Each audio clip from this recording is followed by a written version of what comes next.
Estamos começando mais um Batente na Rádio. E hoje a gente está com um tema muito massa, que é sobre patrimônio histórico. E eu não sei se eu me apresentei, deixa eu botar aqui minha tagzinha. E eu sou a Ariane, e eu sou arquiteta do Batente. Tá aqui minha tag, agora apareceu. Eu sou arquiteta do Batente e agora vamos para os meus companheiros de trabalho. Hello, people. Eu sou a Jade Maranhão. Ainda tô com a tag da Ariane, mas... Acontece. Acontece, é e normal. E agora tu tá com o do Leon. Agora eu estou com o do Leon, eu não sou essa pessoa, eu sou essa. São belezas distintas, porém todos lindos. Porém todos lindos.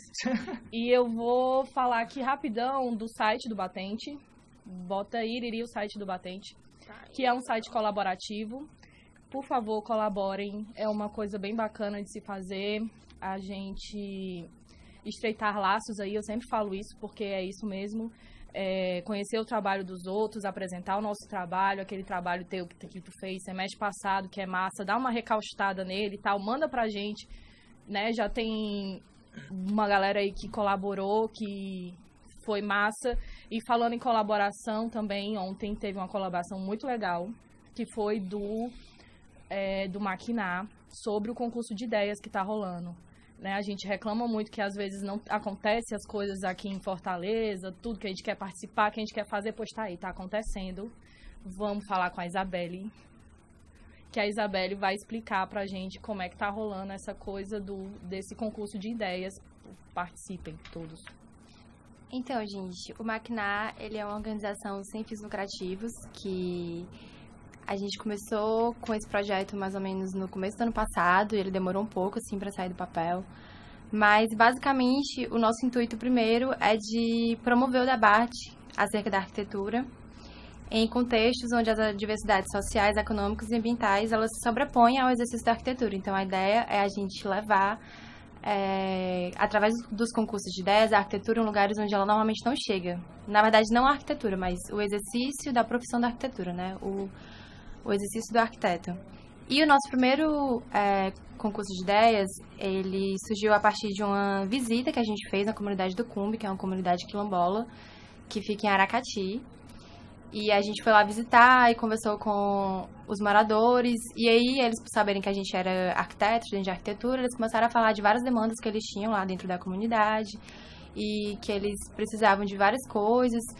E que tudo lá deles é realmente autoconstrução, são eles que fazem, não tem projeto.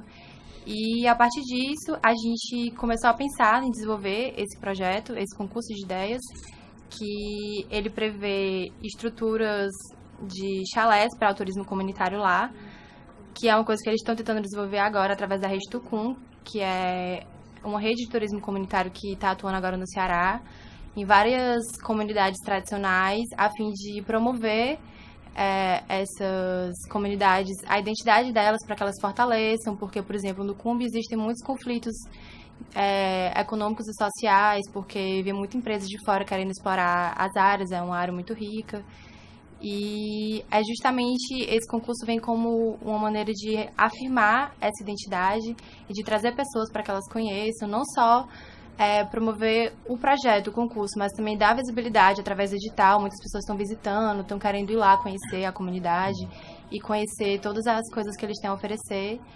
E é muito interessante. As inscrições promocionais no concurso de ideias, elas acabam hoje, mas vão continuar até o dia...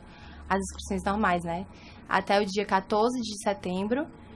E eu acho que vale super a pena vocês olharem o nosso site, que é premiomaquinar.com. Lá vocês vão ter informações sobre o Cumbe, vão poder ter acesso ao edital e conhecer mais sobre o Maquinar e sobre quem nós somos. E é isso, gente. Se inscrevam e participem, que aí vai ser massa.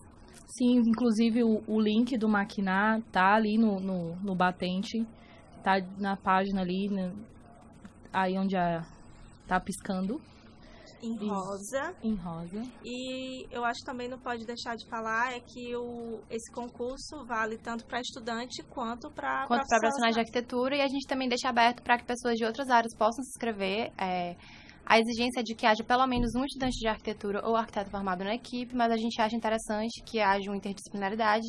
A gente tem consultores dentro para fazer o edital e também para ajudar nas dúvidas e eventuais dúvidas das equipes. A gente convidou pessoas de fora, profissionais. Tem gente da geografia, tem gente da biologia, tem engenheiro ambiental, tem arquiteto, para quaisquer dúvidas que surgissem, que a gente, como comissão, não pudesse responder, a gente pudesse ter acesso a esses profissionais e eles responderiam por a gente. Então, a gente acha super interessante que pessoas de outras formações e outros campos de estudo também entrem nessa ideia. Massa. Valeu. Eu vou agora cortar pro Nossa, Leon. galera, bora participar, né? Por favor. Vamos se inscrever, pessoal. Até dia... Cheguei! Isabelle vai continuar com a gente aqui durante todo o programa. Foi intimada. Obrigado. Então, gente, como a Ariane falou no início, hoje a gente tem que estar com um tema muito massa, que é patrimônio histórico de Fortaleza. Esse tema divide muitas opiniões, então a gente está aqui para conversar sobre muitas coisas, obras, preservação, IFAM, opiniões, o papel do arquiteto e o papel da gente como população no geral em relação ao patrimônio que é nosso. Não é isso? Como convidado nós temos aqui o arquiteto Jober Pinto e temos a arquiteta Sandy Araújo. Boa noite. Boa noite. Para iniciar, acho que até mesmo para a gente introduzir o tema, nós colocamos no stories da gente, do Instagram. Quem não segue a gente, por favor, siga lá, Projeto Batente. Avisar também que a gente... Projeto Batente. Obrigada. O arroba já está tão popularizado que a gente já nem fala mais, né? E a gente está ao vivo também pela página da Rádio Ceará News no Facebook. Então, caso você queira mandar suas perguntas também, é só chegar lá e conversar com a gente, ok? A gente vai começar para introduzir com duas primeiras perguntas de um amigo da gente, o Chucha, que acho que vai ser perfeita para introduzir o tema. Aí eu passo para vocês, ok? Primeiro, o que se define o patrimônio histórico e segundo, se patrimônio histórico são apenas prédios e casas. Com vocês. Bom, boa noite a todos. Queria parabenizar aos meninos aqui do Projeto Batente por essa iniciativa. Aliás, parabenizar a vocês em primeiro lugar, porque começaram o projeto, né? E parabenizar também a Rádio Ceará News por ter comprado essa ideia de um programa voltado para a arquitetura.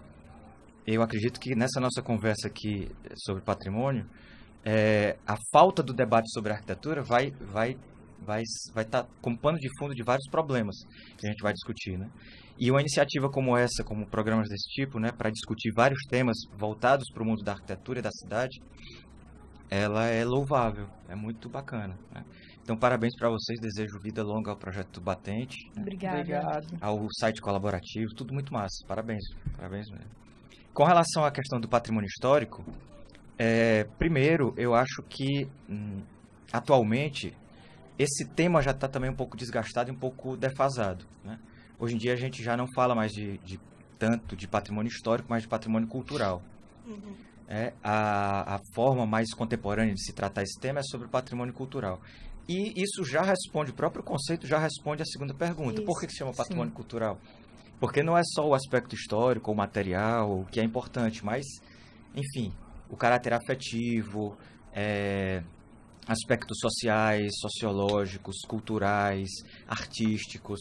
Então, o que leva algo a ser reconhecido como patrimônio pode ser valores de várias naturezas, né? Então, respondendo à segunda pergunta, sim, aliás, não é só o patrimônio arquitetônico que pode ser histórico, não se resume a prédios, né? Não se resume a prédios. Edificações. Isso. É como o Jober está falando, né? O patrimônio cultural é aquilo que representa a sociedade, é aquilo que mostra a identidade do local, aquilo como foi que... É os costumes antigos e como é... Porque hoje nós temos esses costumes e essa questão do patrimônio edificado, a gente tem o patrimônio tombado imaterial, que são as festas, né? São formas de cultos religiosos, formas de fazer, artesanato, cultos religiosos, festas, algum tipo de esporte, eu acho que é capoeira, né? Algo que represente aquele local, represente nossa cultura, né? Tem uma receita, né? Tem receita, tem barco. O toque dos sinos de Minas Gerais. Isso, O toque dos sinos A sincronia do toque dos sinos de Minas Gerais. Né? Isso. Eu acho que a gente já entra até nessa segunda pauta aqui, porque a gente aprende desde cedo a ouvir os mais velhos, né? Saber da história deles. Tem até, eu não vou até tentar citar o livro, porque eu não recordo aqui. Vou dizer que o prazer do velho em si é contar histórias, né? Contar as suas experiências. A cidade, de certa forma, é um velho, né? Porque tem histórias ali para ser contadas. E isso vem através do patrimônio material e do patrimônio imaterial, como vocês colocaram agora. Isso. E, nesse caso, qual a importância, voltando aqui para Fortaleza, né? Qual a importância do patrimônio arquitetônico e cultural, né? Vamos tirar até o arquitetônico, vamos colocar só patrimônio cultural para o crescimento da sociedade e do espaço urbano de Fortaleza. E como entra a figura do arquiteto e urbanista nessa composição? Como justamente como a gente estava falando, né? É importante o patrimônio porque é a partir daí que a gente entende como aquela sociedade surgiu e como ela acontece hoje, os costumes e a forma como pensávamos, como agimos e construímos, né? E como foi que a arquitetura em si se desenvolveu. O papel do arquiteto é justamente na parte de orientar na preservação e na restauração desses bens culturais, né? E como orientar as pessoas a preservar. Tem alguma coisa para falar? Eu acho que tem muito a ver com a coisa da identidade, né? Você se reconhecer como parte de um lugar, né? E a gente pensando como pessoas, né? Ao longo da nossa história, a gente se transforma muito, né?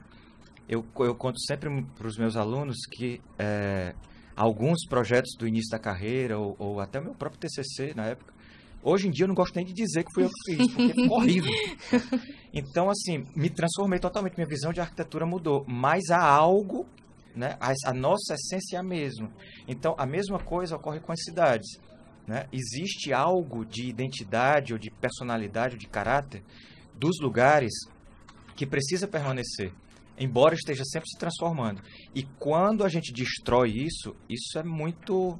Não gosto de usar a palavra perigoso, porque eu não gosto dessas coisas muito trágicas quando se trata de arquitetura, mas é muito estranho uma cidade que vai se descaracterizando e de repente perde a sua própria identidade, né? Vai apagando o passado, Sim, né? eu acho que isso acaba entrando um pouco no que a gente estava falando no programa passado com os meninos, com o Alê e o George, que é a coisa da identidade mesmo, assim. Cada lugar precisa ter a sua identidade. Por que a gente vai apagar o que a gente tem, seja no que a gente está falando de patrimônio ou de criar mesmo uma identidade e perder isso? É como também o Lucas Mendes está falando aqui no Facebook, que uma cidade sem história é uma cidade sem alma, assim. E eu acho que essa alma, quando a gente fala nessa alma, é identidade, não é outra coisa, é identidade mesmo, é história, é o que aconteceu ali. É o seu pertencer àquele lugar. Mas assim, a segunda parte da pergunta fala sobre o papel do arquiteto, né? Sim. E a gente precisa não perder de vista que a cidade é dinâmica. Sim. Então a gente fala muito do passado, da memória e tal, mas a cidade está se transformando. Então, um dos papéis do arquiteto, que é extremamente difícil no projeto de intervenção do patrimônio, né, é você preservar algo que deve ser preservado, mas ao mesmo tempo manter a cidade viva e em contextos sempre novos, porque a cidade está se transformando. Então, como associar continuidade e mudança, isso é que é o desafio principal de um projeto de intervenção no patrimônio, de intervenção na que cidade. era uma das coisas que a gente estava falando aqui antes de chegar também, como a gente pode fazer isso, porque tá aqui um projeto uma casa dessas, uma coisa, e como que a gente vai transformar isso numa coisa viva para hoje, entendeu? Como a gente, porque eu lembro da cadeira de patrimônio que tu falava pra gente, que a gente pode intervir, mas tem jeitos de intervir, e você não pode construir uma repetição daquela casa que seria um falso histórico. E aí eu lembro que meu projeto na tua cadeira não foi muito legal. Foi péssimo. Como o meu TCC. Porque eu não consegui fazer isso que tu disse pra gente fazer, que era você construir uma coisa nova, dando visão, assim, destaque pro que tá ali, pro que... Aí eu queria que tu tentasse, sei lá, me explicar como é que eu acho seria certo a fazer. O que a Jade tá querendo dizer é como o arquiteto pode trabalhar essa sensibilidade, né? Sim. Da continuidade do novo, né? Dar uma introdução do novo, usar novos materiais. Porque antigamente não se usava muito vidro ou metal, né? Essas peças assim. E como é que a gente pode continuar contando a nossa história, mas sem destruir, sem apagar o que já tinha sido, ou trabalhar essa sensibilidade de juntar os dois numa coisa só.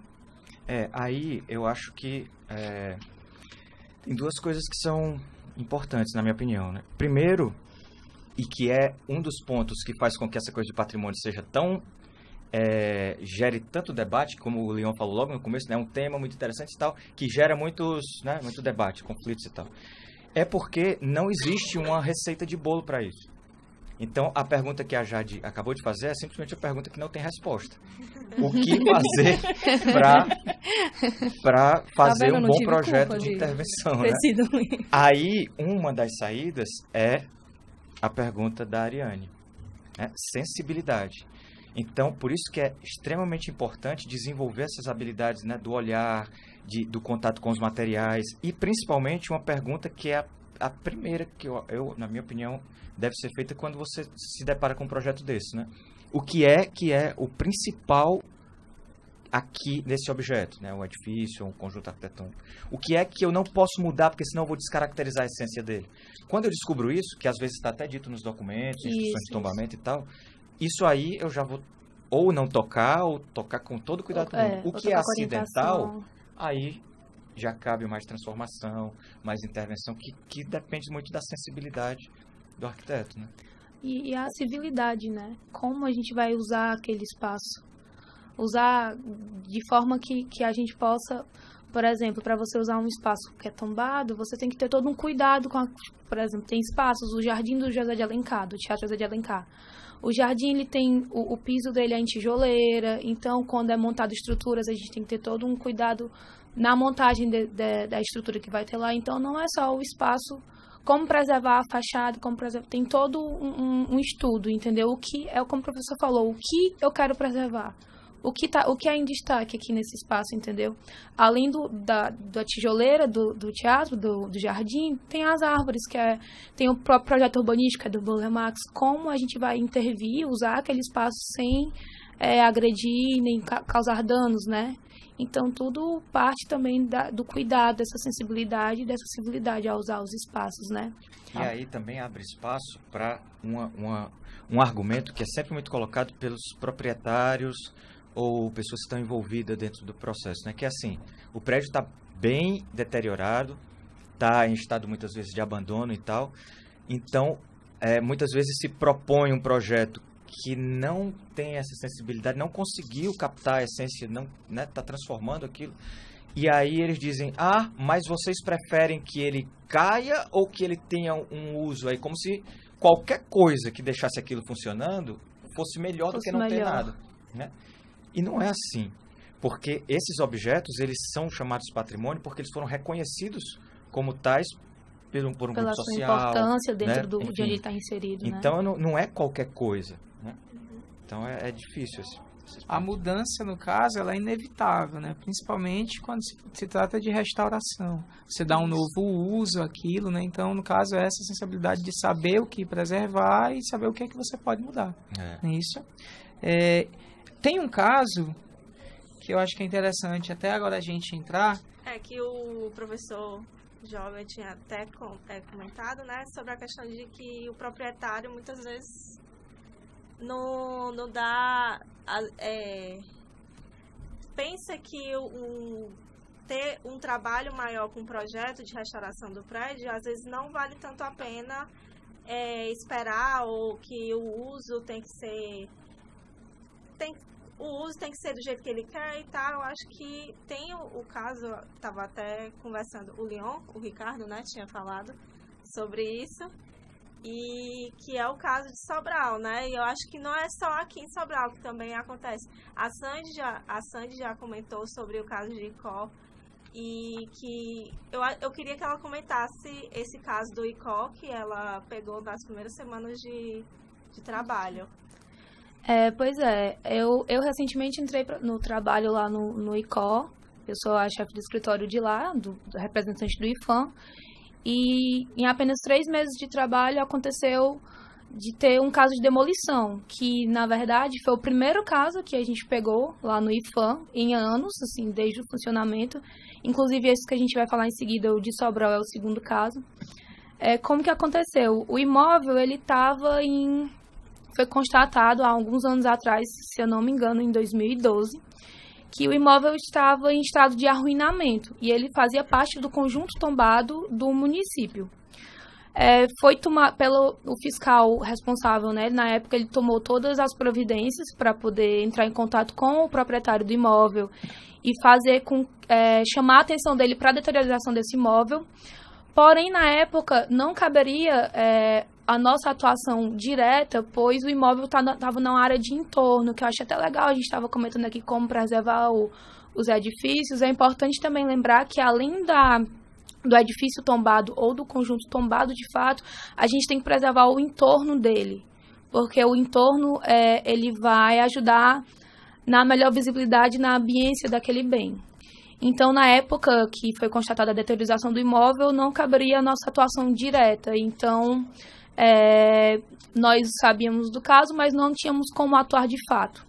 Porém, agora, recentemente, quando eu entrei, um senhor veio até mim e comentou que a casa dele estava se deteriorando e que a empena lateral da casa havia caído, mas que ele estava com a boa vontade de fazer um projeto e iria restaurar o imóvel para morar, de fato, no imóvel. Eu dei todo o prazo necessário para ele apresentar um projeto, porém, com uma semana, eu fui realizar o meu trabalho de fiscalização no município e constatei que o imóvel tinha sido demolido.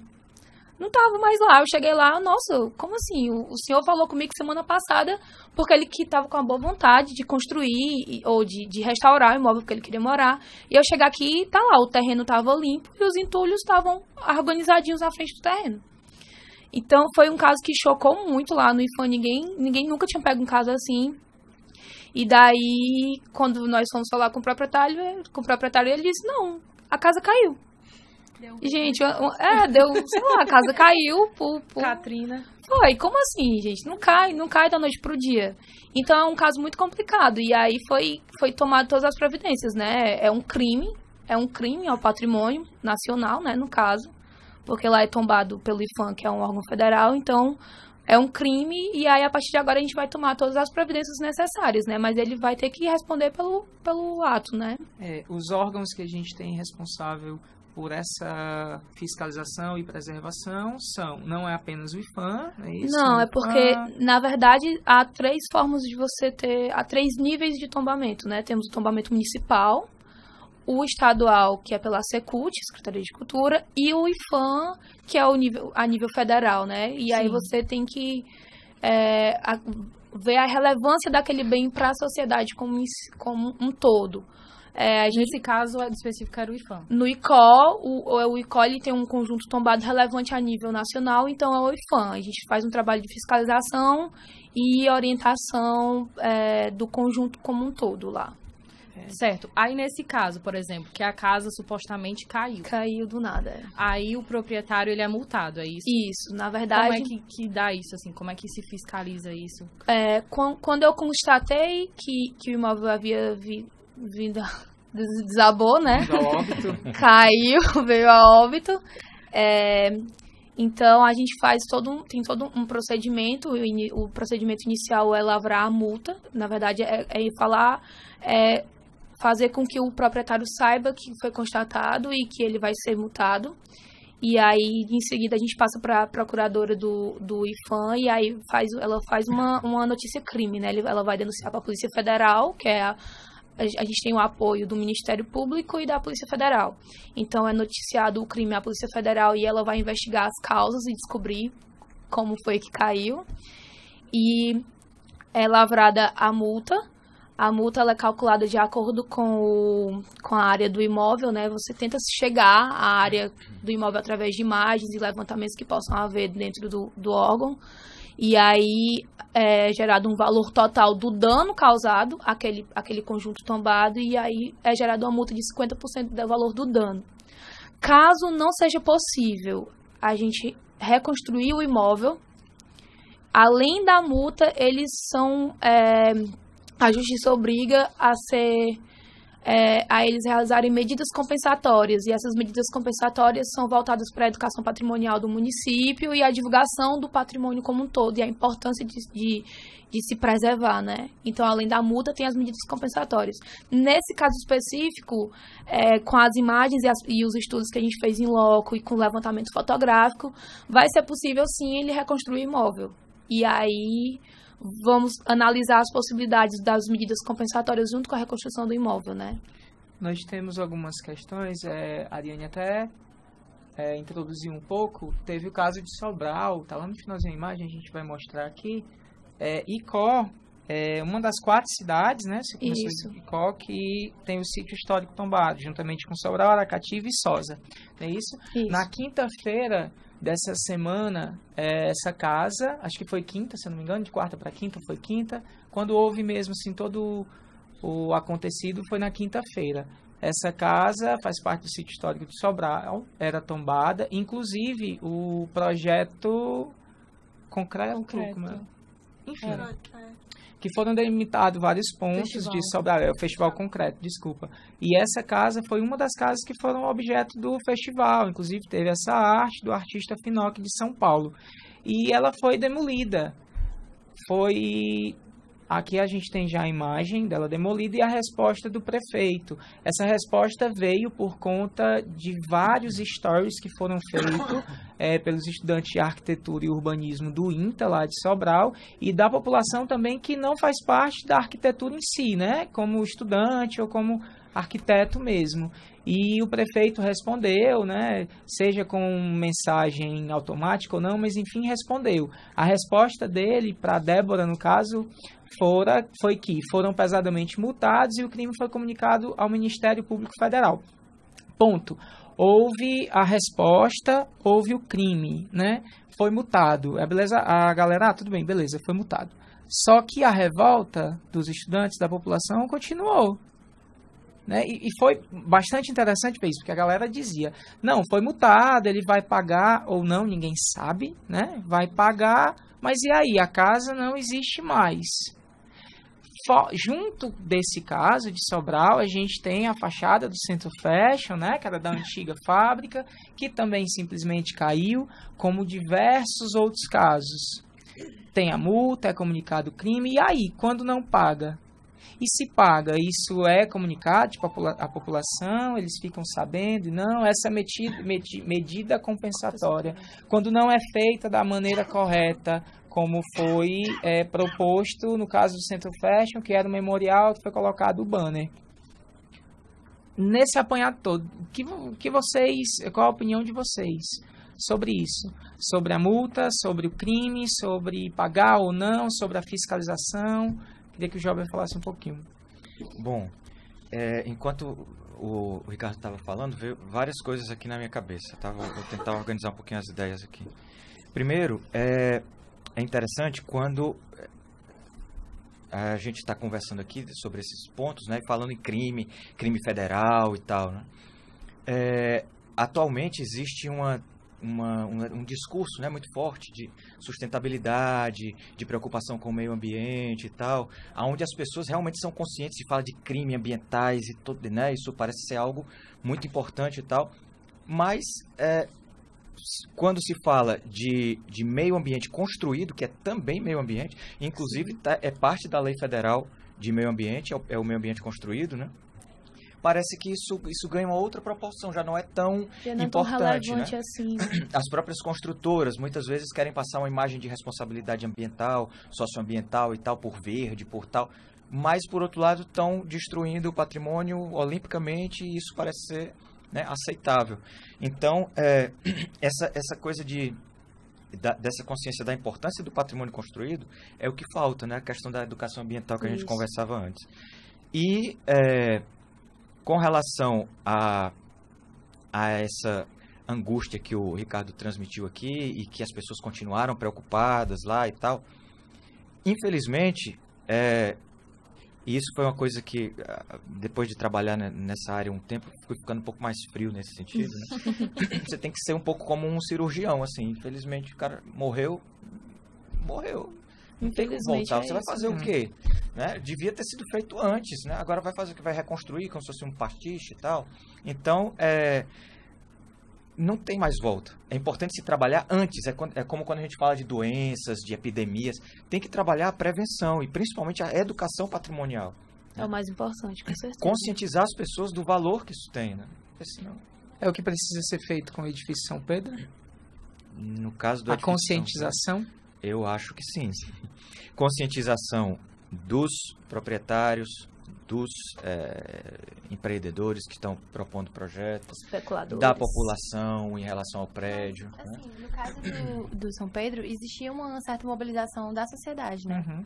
E o que aconteceu, na verdade, foi um passar por cima da opinião pública, porque existe mobilização, existem vários textos escritos sobre isso, fizeram um documentário, fizeram vários documentos, abaixo-assinado, e mesmo assim... Então, não é só mobilização popular. Infelizmente, a gente ainda tem que passar por cima de vários interesses imobiliários e econômicos e de política mesmo, porque esse caso, para mim, é muito claro, assim, de... Posso? Não, pode, claro. Entra numa questão que a Carla tá falando aqui no Facebook, assim, deixa eu ler direitinho,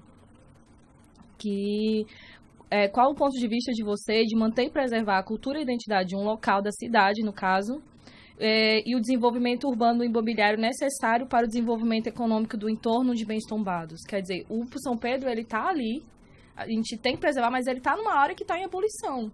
Ele tá numa área que tá, assim, em vista, né? É um lugar turístico, né? Então, como que a gente... concilia isso. No geral, sabe? né? Geral. Acho que a pergunta dela foi tipo, como que, de certa maneira, o velho e o novo eles vão coexistir. Como que a cidade vai se desenvolver, respeitando o patrimônio. Essa pergunta é muito massa. Muito interessante. Carla, né? Carla tem que... Carla Nunes. Ah, Carla Nunes. Rainha da facete. É muito interessante essa pergunta, porque ela trata vários pontos aí que a gente poderia já levar o programa todinho, mas vamos trocar ideia. Primeiro, essa questão do entorno, né? A importância do entorno. Todas as cartas internacionais fazem menção a realmente a importância do entorno, né? Isso. Para preservar a ambiência e tal. Mas é outra coisa que, antes de entrar no ar, a gente estava conversando, ou foi a primeira pergunta, sobre a transformação que as pessoas vão, né? E mantêm uma essência. Essa ideia do entorno foi uma das coisas que a minha visão também foi se modificando um pouco, amadurecendo um pouco, né? Então, essas cartas internacionais, a imensa maioria delas foram escritas na Europa, a Carta de Veneza, né? Enfim... em outros contextos, que não são os contextos brasileiros e que não são, mesmo dentro do Brasil, o contexto de Fortaleza. O que eu quero dizer com isso? Que o nosso centro antigo, se é que ele ainda existe, né, ele não tem a mesma configuração ou a mesma homogeneidade, o caráter homogêneo que tem o centro histórico de Ouro Preto, de Paraty, ou de Toledo, na Espanha, ou enfim, né? Ele está muito descaracterizado. Então, na minha opinião, a questão do entorno numa cidade como a nossa, ela deveria ser bastante relativizada, sabe? Inclusive, ele deveria ser... um dos problemas que vários tombamentos municipais têm é que colocaram áreas de entorno enormes que não se justificam. Isso, com certeza. E aí o empreendedor quer construir uma torre e a legislação não permite, e entra num embate sem sentido, uma vez que o entorno já está todo descaracterizado. Né? Então, isso é bem complicado, né? Com certeza. Esse caso é caso do centro daqui de Fortaleza? Porque teve uma pergunta do Janderson e do Lucas que elas são exatamente a mesma coisa, mas tipo, por que Fortaleza não consegue manter um grande centro histórico e como reverter essa questão, se ela é possível? A questão do Centro Histórico de Fortaleza... Eu acho que reverter, não acredito que não tenha mais como, né, reverter. Porque isso envolve muita especulação imobiliária, né, e aí é como o professor aqui falou. O centro já está completamente descaracterizado. O problema foi essas grandes poligonais que criaram de tombamento e acabou que as poligonais muito grandes não tinham como dar conta e a especulação imobiliária em direto crescimento, o pessoal querendo o desenvolvimento da cidade. E aí eu acho que a gente volta também àquele início onde o professor falou da sensibilidade das pessoas e aí vem a civilidade das pessoas em conseguir enxergar a importância desse bem e conseguir manter esse entorno. No centro, eu acredito, na minha visão, que é muito complicado hoje em dia a gente reverter, eu acho que não tem mais como, entendeu? E aí teria que ser revisto a lei, né, como o professor falou, deveria ser revista essa criteriosidade em se preservar esse entorno de locais que já estão completamente descaracterizados. Porque assim, a nossa situação aqui é um pouco diferente de outros lugares como esses que eu citei. Nesses lugares você tem um centro bastante homogêneo e uma ou outra edificação descaracterizada. Aqui em Fortaleza é o contrário. Isso. Você tem um centro bastante descaracterizado e um ou outro edifício relevante. Então, os poucos que tem, a gente não pode se permitir, né, tanta alteração, porque são os únicos vestígios que ficaram. Né?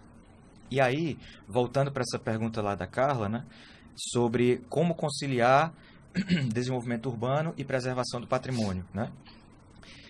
Eu acho que isso é uma questão de ampliar um pouco a visão, sabe? Porque existem, sim, possibilidades, e isso existem exemplos no mundo inteiro, né, de edificações, de conjuntos e de projetos com valor histórico ou cultural que dão lucro imenso, né, para as pessoas que estão ali. E pensar que não existe uma única saída para o projeto. Então, só para tomar o exemplo do São Pedro, né, é proposto lá uma torre e tal, de 20 e tantos pavimentos e tal, como se fosse a única saída possível para o edifício dar lucro. E a gente sabe que, como arquitetos, a gente sabe que em arquitetura não existe uma única saída para as coisas. Né? Quando a gente trabalha um projeto arquitetônico na sala com 50 alunos, é o mesmo objeto e saem 50 projetos diferentes. Então, num projeto de intervenção, como o caso do edifício São Pedro, existem infinitas possibilidades daquele edifício dar lucro de outras muitas formas. Né? Uma usina incubadora de startups e tal, em cada andar seria uma coisa diferente. Ou mesmo num hotel, um hotel de luxo, com habitações únicas. Elas não poderiam ser padronizadas como são os hotéis contemporâneos, né? Ou como é a exigência do projeto hoteleiro contemporâneo, mas elas seriam especiais ou até mais caras, porque elas são únicas. Cada habitação é diferente da outra. Né? E a pessoa viria para Fortaleza para se hospedar naquele hotel que só tem aqui. Os outros hotéis da nossa orla, você pode encontrar hotéis similares a eles em Recife, Natal, Teresina, São Paulo, o mundo inteiro, são iguais. O São Pedro, só para continuar no mesmo exemplo, seria único de Fortaleza. Então, olha aí o ponto de, por exemplo, de colocar em valor um projeto, né? ou uma proposta de atuação. Né? E mantendo a sensibilidade. Voltamos à sensibilidade. Eu posso fazer uma pergunta? Claro. Eu estava ouvindo aqui todos vocês comentando e tal, e falando sobre a questão de que o caso do São Pedro, mesmo com toda a movimentação da população pedindo para não fazer contra esse projeto, né, essa vamos dizer até esse crime, né, arquitetônico, mas me vem à cabeça também que o mesmo caso aconteceu com a Praça Portugal, que teve toda a comoção da população e acabou sendo que o projeto que ia demolir totalmente a praça, né, e transformar em 4 praças, não foi feito. O porquê que a gente acaba acontecendo isso? Se tem um projeto que a população consegue vencer em não fazer o projeto, e tem também projetos que, mesmo com a população pedindo, não é acatado. Eu queria saber se é uma escolha, assim,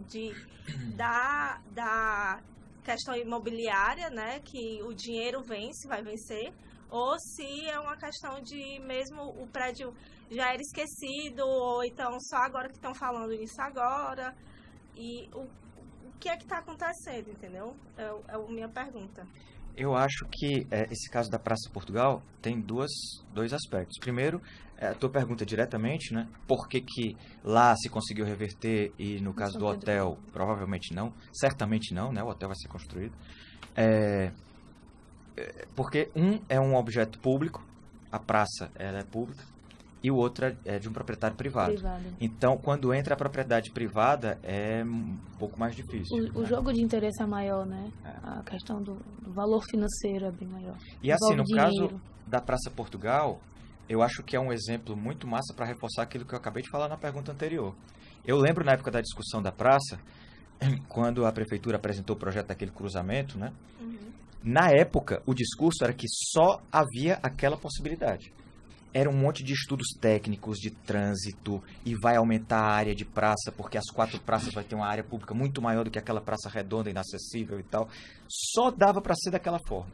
Só dava para ser daquela forma. Depois que houve pressão, houve alguns problemas do próprio ente público e tal, resolveram partir para um plano B. Aí o que acontece? O projeto que só dava para fazer de uma forma, foi resolvido de uma forma muito mais interessante, sem destruir, Sim. com uma intervenção mínima, só fizeram diminuir um pouco o diâmetro da praça, fecharam ali a rotatória que era completa, ela ficou uma meia rotatória, e o trânsito continuou fluido, a praça foi acessível, tomada pelas pessoas. Então é para reforçar aquilo que eu falei, não existe uma única saída. Existem plano A, B, C, D, existem infinitas opções, né, de colocar aquilo em valor de uma forma muito mais interessante. A gente já está indo para a reta final. E a Camila fez uma pergunta aqui no Facebook que eu acho que a gente devia ter falado lá no começo, que eu acho super importante. Pontuar que na manutenção dos imóveis tombados, de quem é a responsabilidade? A gente não falou isso, a gente já, como arquitetos, a gente sabe disso porque a gente estuda, mas, enfim, no geral, a manutenção é responsabilidade de quem? É do proprietário, do governo, do IPHAN? Como é que alguém que mora numa casa que é tombada vai fazer para fazer a manutenção daquele imóvel? Na verdade, a responsabilidade é do proprietário, né? O proprietário tem a responsabilidade de manter aquele bem conservado e preservado. E aí, a gente estava até conversando sobre isso antes um pouquinho do programa começar, entrou na pergunta de caso o proprietário não tenha a condição de preservar e de conservar aquele imóvel.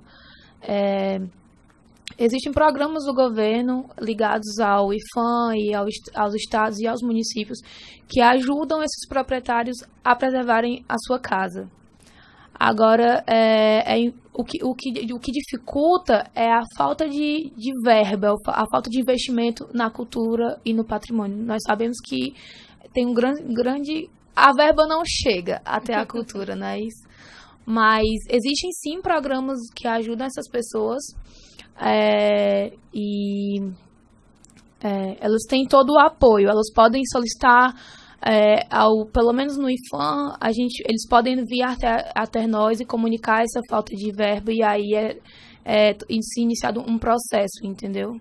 Mas a responsabilidade de fato é do proprietário em preservar. Só, assim, ampliando um pouquinho a resposta da Sandy, né? É do proprietário, e aí entra, se o proprietário for o ente público, a responsabilidade, por exemplo, se for um prédio da prefeitura, a responsabilidade é dela, porque ela é a dona do prédio. Se o proprietário for um proprietário privado, a responsabilidade é dele. E também, comentar outra coisa que eu acho que é muito interessante para quem estiver ouvindo, né? Que antigamente, ou aliás, até bem pouco tempo, esse argumento de, não temos dinheiro, isso era uma das coisas com a qual a gente ficava... Quem atuava no patrimônio, né, ficava meio constrangido, porque realmente o que é que eu vou dizer? O cara não tem dinheiro, vai fazer o quê? Né? Não tem como obrigar a pessoa... Então era muito complicado isso, né? Mas isso mudou recentemente, porque o município de Fortaleza aprovou a lei de inspeção predial. Então, todo proprietário... Antigamente, quem tinha por lei obrigação de manter se o prédio está caindo e tal, ia ser penalizado e era um crime, era proprietário de prédio histórico. Agora isso foi colocado de forma igual para todo mundo. Então, a lei de inspeção predial, todo proprietário é obrigado a manter o prédio em boas condições de segurança, condições estruturais e tal. Tanto faz se o prédio é tombado ou não é. Então não adianta o cara dizer, Sim. eu não tenho recurso. E aí, como é que você faz para receber a inspeção predial, né? A fiscalização anual da inspeção? Então não é o fato de ser tombado que faz com que ele não possa transformar. Né? Nós... Mais alguma pergunta? Não, amigo. Siga em frente. Tá, nós escutamos muito a galera dizer, infelizmente, é melhor derrubar, isso aí tá feio, constrói algo novo, né? E vem edifícios duplicados, iguais, envidraçados, com vários problemas, e a cidade vai ficando replicada em vários cantos, né? Infelizmente, pelo visto, é o que vai acontecer com o edifício São Pedro. Então vão lá, tirem muitas fotos, porque vai ser só o que vai restar. Infelizmente. Mas, trazendo isso para a nossa profissão, né? Como arquitetos, vocês e eu como estudante de arquitetura, a gente entra um pouco na academia. A gente vê essa preparação, seja, melhor formulando, existe uma deficiência acadêmica na preparação dos futuros arquitetos e urbanistas para o trabalho com o patrimônio arquitetônico? E uma segunda pergunta, é possível que haja uma falta de interesse por conta dos arquitetos em se trabalhar com o patrimônio, seja por falta de incentivo ou de preparação? Assim, eu vou falar como aluna, na visão como aluna. Eu senti que realmente existe essa deficiência. É como fala na própria pergunta, né? Nós temos várias cadeiras, várias disciplinas de ateliê, acho que são 6 ou 7 de ateliê e de urbanismo, e pelo menos aonde eu estudei, apenas uma disciplina de patrimônio. Então, eu que fiz os 5 anos de curso e tive apenas uma disciplina de patrimônio, e agora, com 1 ano de formada, assumi um cargo trabalhando com patrimônio, eu confesso que eu senti, sim, dificuldade em assumir o cargo. Coisas que eu não imaginava, termos que eu não tinha conhecimento. Então, eu, como aluna, eu vejo, sim, que tem esse déficit. Eu acredito que, pelo menos, por que não um ateliê não é com foco em patrimônio? Para a gente poder... tudo aquilo que a gente estudou na cadeira, porque, assim, na cadeira, na disciplina que eu cursei, a primeira etapa era a parte teórica, a segunda etapa era um projeto. Mas por que não uma disciplina de teórica e a outra focada no projeto, para a gente fazer o nosso mapeamento de danos e estudar as formas e a sensibilidade, como ampliar nossa sensibilidade e botar em prática aquilo que a gente estudou, entendeu? Pelo menos um ateliê. Então, eu senti esse déficit, assim, voltado pro patrimônio, para a conservação. Eu acho que tem... vou contar uma historinha que eu acho que ilustra bem essa pergunta aí. Né?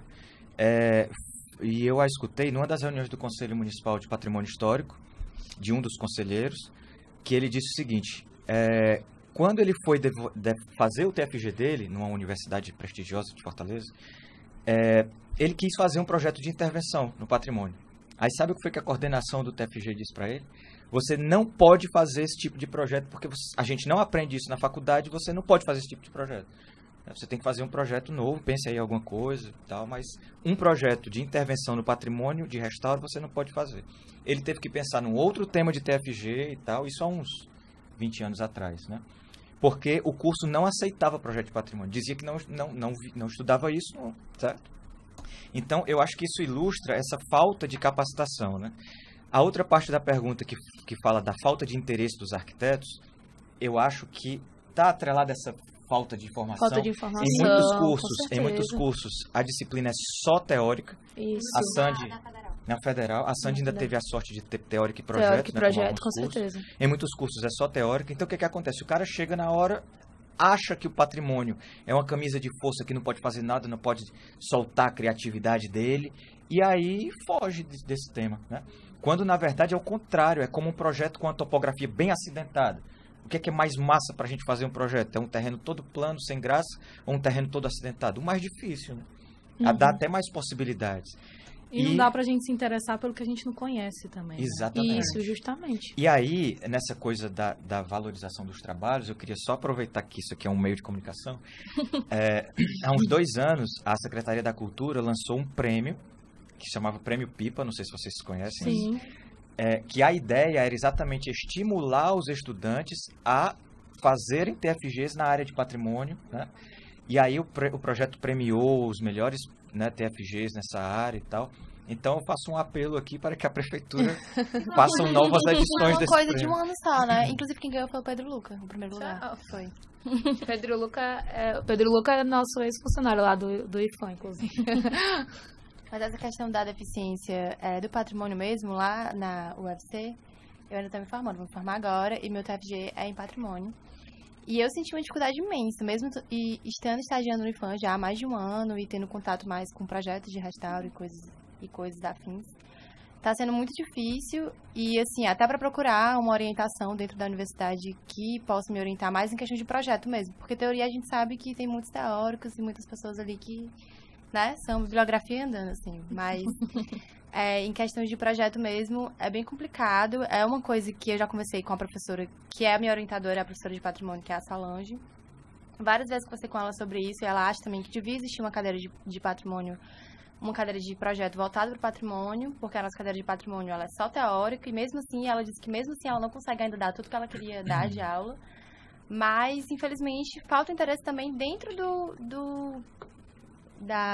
dos professores, assim, dentro da academia, falta um pouco desse interesse em proporcionar, em aumentar essa gama de trabalho, assim, pelo menos lá na UFC eu sinto um pouco isso, de falta de realmente interesse tanto dos professores quanto dos estudantes. Eu não vou falar nada sobre isso, porque meu professor de patrimônio está aqui. Então. A gente sabe que ainda tem muito o que se fazer, né? Como estudante, como arquiteto e como população no geral, né? Principalmente essa popularização. E acho que foi exatamente esse motivo pelo qual a gente trouxe esse tema. Né? Isso não deve, essa conversa, esse debate não deve ficar apenas nós da área da arquitetura, isso é para ser geral. Outra coisa também que acho que é interessante a gente falar, até mesmo para quem não é dessa área da arquitetura, é porque a ideia de patrimônio ela vem muito naquela coisa congelada, né? Museificada, parada, e não é isso. Né? Pelo menos não é isso que a gente estuda e que a gente tenta propor. Né? Isso tem que ter uma afetividade. O patrimônio, para a população gostar, aquilo tem que ter um uso, você tem que utilizar, você tem que fazer parte daquilo sem a sensação de pertencimento, aquilo vai cair, você não vai sentir falta, porque nem usava, né? Então, acho que é basicamente isso. Amigo, vamos finalizar. Vamos finalizar, infelizmente. Vamos dizer tchau. Já reparo que toda vez que eu que fico, gente, vamos acabar. Mas é porque senão a gente fala. O nosso relógio. Já ela começa a dança da fantasia aqui, sim, aperta o relógio aqui no pulso. Vamos. E eu acho que... Tchau. Gente, eu quero agradecer, né, a todos por ter aceitado o convite de conversar aqui com a gente. E quero agradecer também, eu acho que tem muita gente conversando aí no ao vivo, eu não tô olhando mais. Já que eu olho. Tem o Wesley. Termina aí, Liri, que depois a gente... Então, obrigado por estar assistindo e obrigado por todo esse papo, foi enriquecedor. Eu acho que a gente não conseguiu abordar nem 1% do que o patrimônio tem, né? Que é que a gente pode conversar sobre patrimônio aqui na cidade. E eu acho que é isso. Vamos ficando por aqui. Temos alguns avisos. Temos avisos que a partir da semana que vem estaremos a partir das 7, não às 7h30. Os programas aqui da rádio no geral, né, não tem nada. Começaram às 7 da noite. Então não perca, não se atrase, senão já vai ter passado metade do programa. Tem quase aquele avisozinho do horário de verão da Globo, né? Ajuste seu ponteiro. Ajuste o seu ponteiro. 30 horas menos. Muito obrigado. 30 minutos, né? 30 horas nem é 30 horas aqui. Não é? E é isso, gente. Visitem projetobatente.com.br, mandem colaborações, interajam com a gente, venham com a gente, porque a gente quer que todo mundo esteja junto. E é isso, o próximo programa nós vamos falar sobre o papel social da arquitetura. Sim, Isabel estará aqui de novo, né? Pedir desculpa, gente, também a algumas perguntas que a gente não conseguiu fazer, a gente não mas conseguiu porque... falar tudo, mas muito obrigado quem está aqui no Facebook. Camila, sua linda, um beijo. A Carla, o Lucas Mendes, o Lucas que é o estágio contigo, tá? Ele quer trabalhar contigo. Ele tá aqui dizendo que quer trabalhar contigo. Eu acho que a gente tem que subir a hashtag, se vocês quiserem mais, né? A gente vê outros profissionais pra gente conversar. Por favor, deem sugestões também. Rebeca também mandou pergunta, não podemos falar. Sim, não podemos falar. Mas eu quero falar uma coisa muito importante. Rocha. Se você sabe de alguma coisa que está acontecendo no ramo da arquitetura na cidade, manda pra gente. Tem coisas que a gente não sabe e a gente tem que passar pra frente. Então, a gente tá com esse alcance de passar pra frente, então passa pra gente passar pra frente. E é isso, gente. Não, espera. Temos 4 minutos, eu quero utilizar pra uma coisa muito nobre. Rápido, sério. Vai fazer 15 dias daqui a pouco, a intervenção lá no Dragão do Mar, né? Sim. Eu acho que isso dividiu bastante opiniões. A gente, infelizmente, não vai ter tempo para um debate, mas eu queria muito dizer que eu, particularmente, amei, a gente do Batente, particularmente, todo mundo gostou. Não sei se os convidados também concordam. E a gente tem só que dizer, gente, que o Dragão tá lindo, agora tá tendo vida mesmo, tem uma programação incrível. Quem fazia uso daquele espaço estava deixando de fazer porque estava morto mesmo. Então, quem está criticando mesmo, vou falar diretamente para quem está criticando, real, é porque a gente ouviu muitas críticas, isso é muito triste, sabe? Você vê pessoas criticando um patrimônio ou uma intervenção, dizendo que vai perder a identidade, e aquela pessoa nem faz uso daquela identidade e nem propõe para que aquilo continue. Então, visite o Dragão, a galera do Paint, se eu não me engano, que fez essa intervenção, tá de parabéns, tá tendo uma votação, usem hashtag Dragão do Mar, intervenção, Paint, postem fotos, porque aquilo foi feito para ficar 15 dias, mas caso a galera apoie, isso vai continuar, e pelo amor de Deus, é um pedido, façam com que isso continue, que eu quero andar muito no Dragão. Vamos beber vinho lá, gente. São Brás, eu quero também parabenizar a galera de uma boate, que é a House Fortaleza, que ela pegou a boate e botou do lado de fora, com essa coisa da intervenção. Então, isso é muito bacana. O Órbita também. Sim, é um jeito muito bacana de ocupar, por favor, mais espaços, mais casas ali, façam a mesma coisa. Ficou muito bacana. E final de semana que vem eu estou lá. Só não vou estar porque é meu aniversário, quem já me der parabéns. Pode estar mandando. Mais uma vez, obrigado. Obrigada, Jovem gente. Sandy e Isabelle. Obrigada. A gente que agradece. Estejam aqui sempre, vocês voltarão. Isso não é um pedido. Vamos usar duas novas hashtags. Primeira, vida longa ao Batente. Vida longa ao Batente. E segundo, 1 hora é pouco. 1 hora é pouco. Valeu, pessoal. Falou, tchau. Câmera. Tá lindo. Tchau. Tchau.